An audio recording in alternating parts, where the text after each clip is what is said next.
Македонија ќе има повеќе придобивки од договорот со Обединетото кралство, како стратешки и политички, така и економски. Самото тоа што на располагање ни се ставаат 6 милиарди евро од буџетот на Велика Британија, според премиерот Христијан Мицкоски ќе значи голем број капитални инвестиции во повеќе сегменти, кои ќе донесат голем економски напредок на државата. Најави дека веќе се договорени првите проекти кои нема да бидат единствени, туку и во иднина ќе се искористува финансиската рамка преку која ќе има проекти во енергетиката, транспортот, здравството и многу други делови. Веќе два типа на проекти се договорени за работа. Едниот е реконструкција, модернизација и изградба на уште еден колосек на пругата која што е дел од коридорот 10 од Табановци до Гевгелија.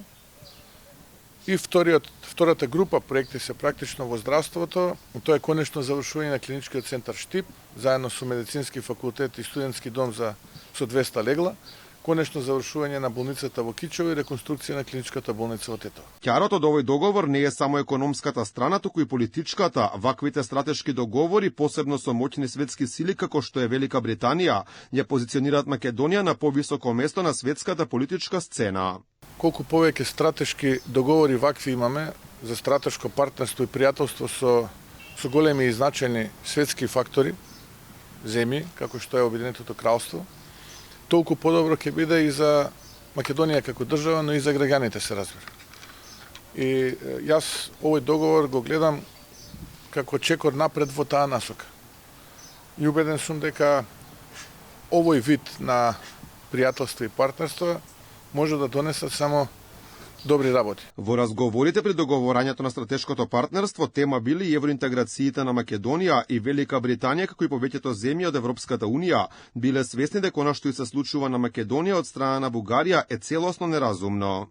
Никој не гледа на тоа пријатно и никој не гледа на тоа разумно.